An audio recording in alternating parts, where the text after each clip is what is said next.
Hi, welcome to another episode of Jango's Garage.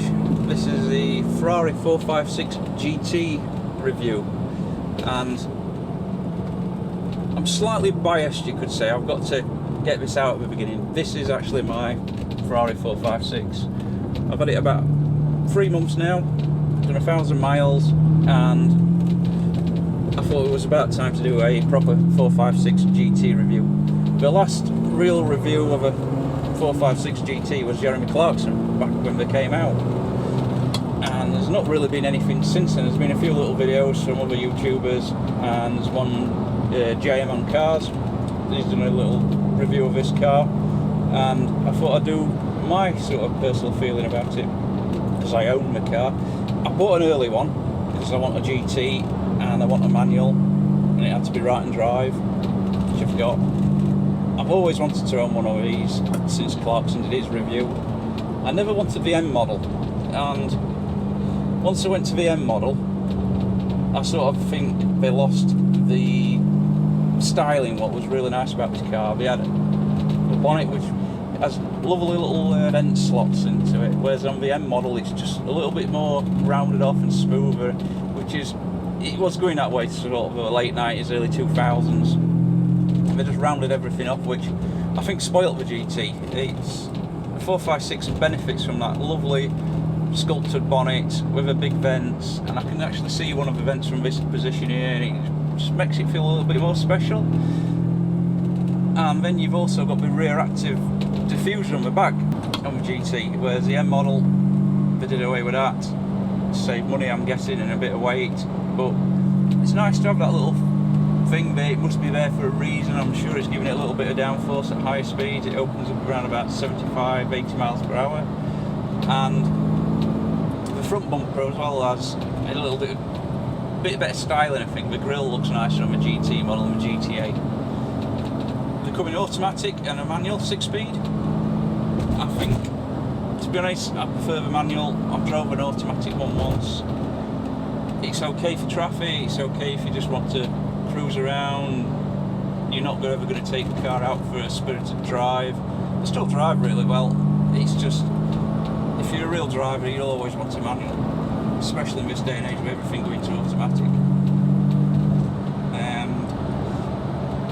It's also a very practical car, this. You can actually get 4 people in it, 4 adults actually. I've sat in the back of this and been in the back for about 50 miles, really comfortable. Unless you've got a really long-legged driver in front. The luggage area is really good. It's got a decent sized boot. You're not going to get a full set of golf clubs in there, but you're going to get enough luggage for 2 to 3 people easily. Even if you have a couple of kids and they're in the back, you'll definitely get all the luggage in for a full family. You can tour Europe in the car then. It's what it was built for. It's a GT car. It's built for 3,000 or 4,000 miles of touring around Italy, France, Spain, wherever you want to go. It will cope all day long.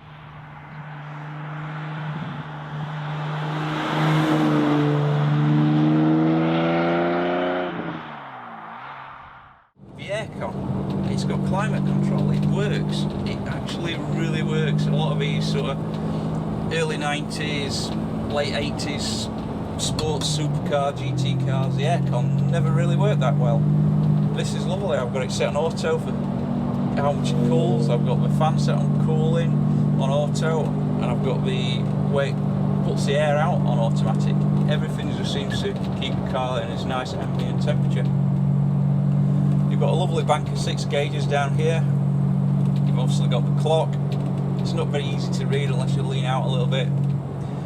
You've got a oil temperature, water temperature, oil pressure, and a fuel gauge. The only one that really moves a lot is a fuel gauge. It's probably the only Achilles heel of this car is its fuel consumption. It's around about 110 litre tank. It costs on V-Power fuel around about nearly £150 to fill the tank from fully empty. The first time I filled the tank, I got to 90 litres and I stopped and I'm looking around the car thinking, where's all the fuel going? It's a big tank. It needs it.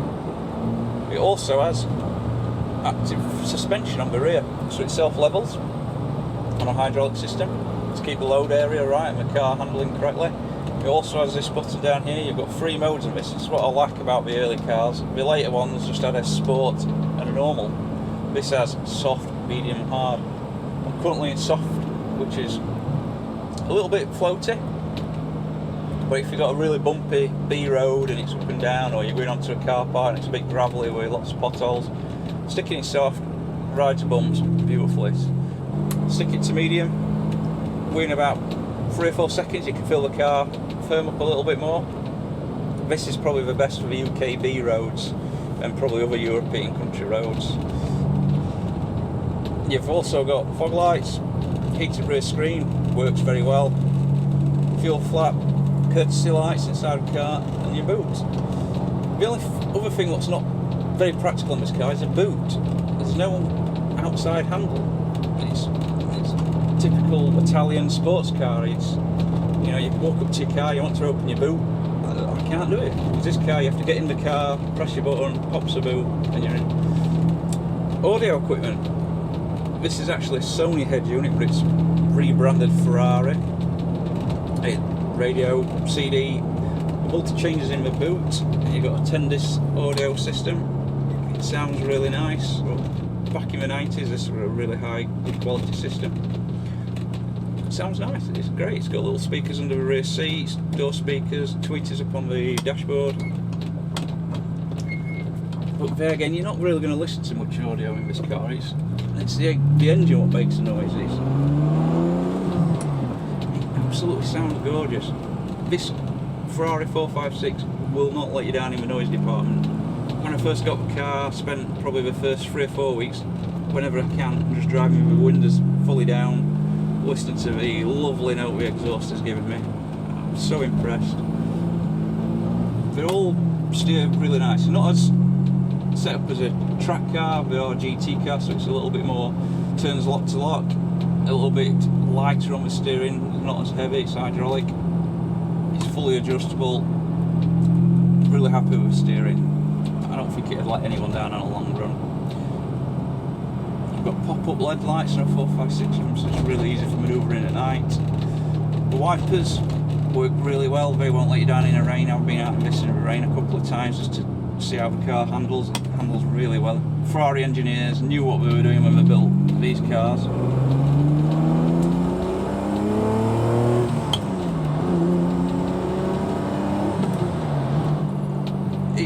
Got everything you need in a car. The only thing that's missing really what you get in a modern car is cruise control or active cruise control, but you're not going out to use active cruise control with this. Even on a long run on a motorway, you want to be driving it, feel like you're fully in control of this car.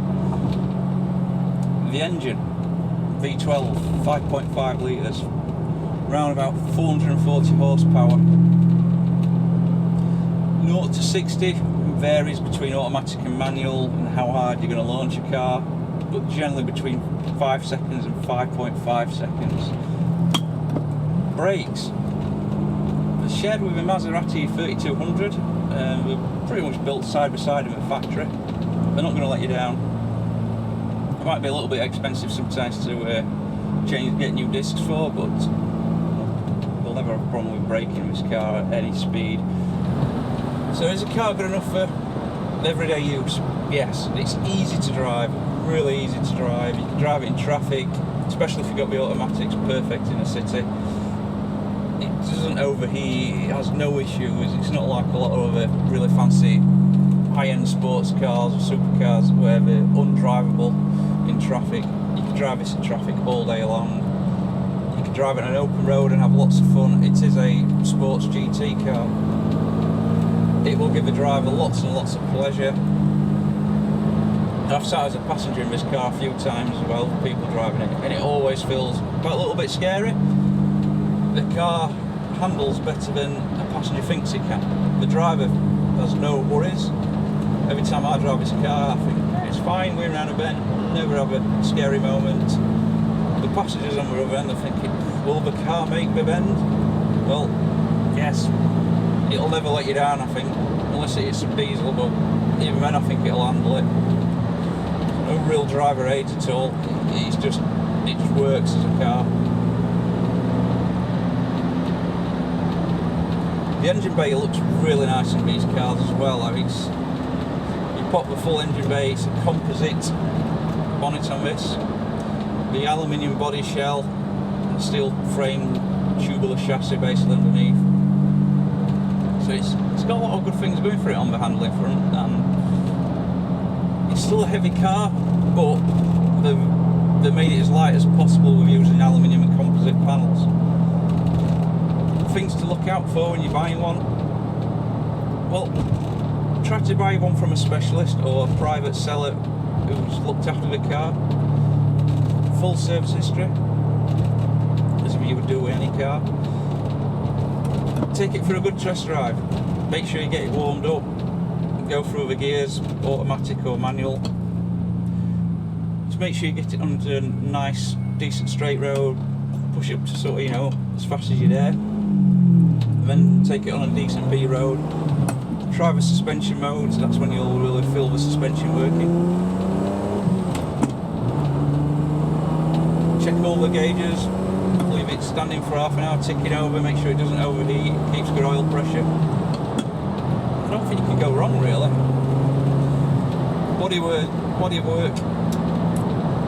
Body wise, just check for a bit of aluminium oxidisation on the odd corners of panels. It can happen, it's sort of normal on these age of cars now. Look underneath, see if there's any rust. There's not much else to check really, it's just like any other car. Just drive it and make sure it works, that's the main thing. What other people ask me about on cars is certain interiors and seats. Well, the 456 of the GTs and the GTAs have these lovely little sort of like mini bucket seats. They're very comfortable if you've got a small chassis yourself. If you're a larger gentleman or lady, it feels like you're sat on top of a seat. But if you've got a small little bum, like the Italians obviously must have it because they've designed it, you sit in the seat, you drop into it, and it's perfect. You've got a high enough driving up position, but you sit down into the seat, it holds you, you never slide around in these seats.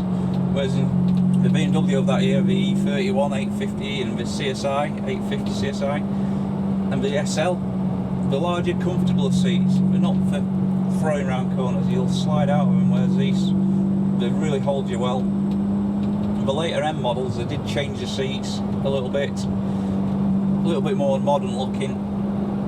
I'm not sure if I like them more. They look probably a little bit nicer, but I think these, when you sit in these are a better seat. The really early GTAs had a different steering wheel. This is one of the last GTAs, so it's got the airbag steering wheel and the airbag on the passenger side. I prefer the earlier steering wheel with no airbag. Health and safety, yeah.